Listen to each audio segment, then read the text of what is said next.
ಯಾರನ್ನೂ ಸಮಾಧಿ ಮಾಡೋಕ್ಕೆ ಹೋಗಲ್ಲ ವಿರೋಧ ಪಕ್ಷದವರು. ರಾಜಕೀಯವಾಗಿ ವಿರೋಧ ಮಾಡ್ತಾರೆ. ಸಿ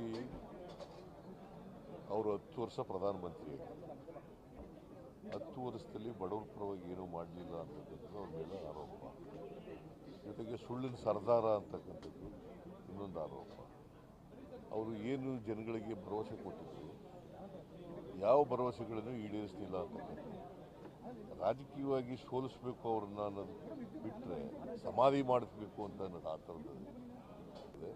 ಬಿಕಾಸ್ ಈ ದೇಶ ಅಭಿವೃದ್ಧಿ ಆಗಲಿಲ್ಲ, ಆರ್ಥಿಕವಾಗಿ ಅಭಿವೃದ್ಧಿ ಆಗಲಿಲ್ಲ, ಜೊತೆಗೆ ಬಡವರ ಅಭಿವೃದ್ಧಿನೂ ಕೂಡ ಆಗಲಿಲ್ಲ. ಅವರು ಡೆಸ್ಪರೇಟ್ ಆಗಿಬಿಟ್ಟಿದ್ದಾರೆ.